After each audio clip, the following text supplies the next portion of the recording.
শুধুমাত্র উত্তরবঙ্গ নয়, গুরুত্ব দেওয়া হলো মহিলাদের শুভেন্দু অধিকারীর মন্ত্রিসভায়। কলিতা মাঝি পরিচারিকা থেকে মন্ত্রিসভায় কলিতা মাঝি, শুভেন্দুর মন্ত্রিসভায় মহিলাদের গুরুত্ব। বাড়ি বাড়ি কাজ করে ভোটে জয় কলিতা মাঝির। শুভেন্দু অধিকারীর মন্ত্রিসভায় আউশ গ্রামের বিধায়ক এই কলিতা মাঝি। অভাবের সংসার থেকে মন্ত্রিসভায় কলিতা মাঝি। মহিলাদের গুরুত্ব দেওয়া হলো 7 জন মহিলা মন্ত্রী। সুস্মিতা রয়েছে আমার সঙ্গে। সুস্মিতা, শুভেন্দু অধিকারীর মন্ত্রিসভায় মহিলাদের গুরুত্ব দেওয়া হলো। পরিচারিকা থেকে এবার মন্ত্রী কলিতা মাঝি। তার জার্নি কি তাৎপর্য এবং কি ব্যাখ্যা, কি বার্তা দিতে চাইলো বিজেপি? দেখো, বিজেপি এ রাজ্যে সরকারে আসার আগে মহিলাদের জন্য তারা কাজ করবে এই বার্তা বা এই ভরসা পাওয়ার চেষ্টা করেছিল।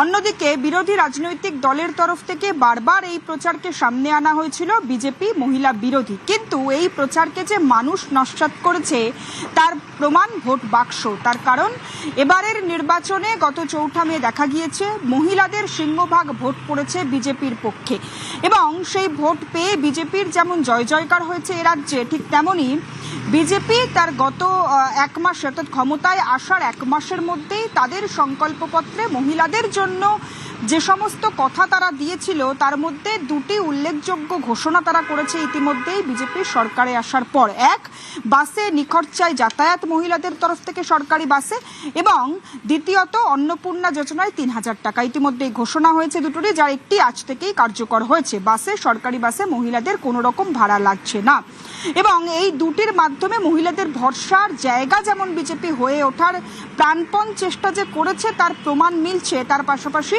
আজকের যে বর্ধিত বা সম্প্রসারিত পূর্ণাঙ্গ মন্ত্রিসভার প্রকাশ ঘটল, তাতে 7 জন মন্ত্রী মহিলা মন্ত্রী।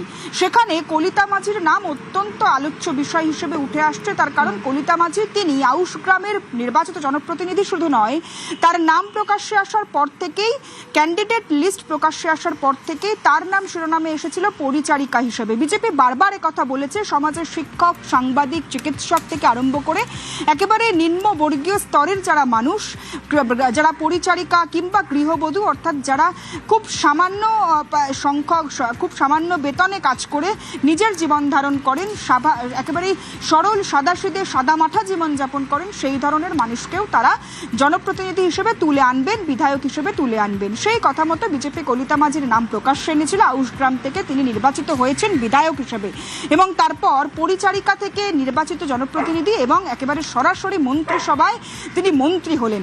গোটা বিষয়টিকে কেন্দ্র করে বিজেপি একাধারে যেমন মহিলাদের ভরসা বা মহিলাদের উন্নয়নের উপর জোর দিয়ে কাজ করবে, সেই বার্তা আরো একবার বাংলার প্রত্যেকটি মহিলাকে দেওয়ার চেষ্টা করলো। তার পাশাপাশি একদমই সুস্মিতা, সেই জায়গা থেকেই জানতে চাইবো, শুধুমাত্র কলিতা মাঝি নয়, কলিতা মাঝির পাশাপাশি আরো 6 জন মহিলা তারা মন্ত্রী হলেন। এই যে মহিলাদের বাড়তি গুরুত্ব দেওয়া হলো মন্ত্রিসভায়, এটাতে কি বার্তা দিতে চাইছে বিজেপি? সুস্মিতা,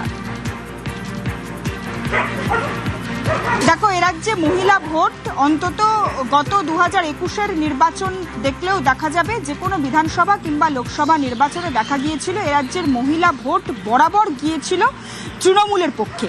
কিন্তু সেই তৃণমূল জামানায় 15 বছরে একাধিক অভিযোগ উঠে এসেছে, কখনো হাঁসখালির ঘটনা, কখনো আরজিকরের ঘটনা, চোখে আঙুল দিয়ে নিরাপত্তার প্রশ্ন একেবারে জোরালো করে দিয়েছে।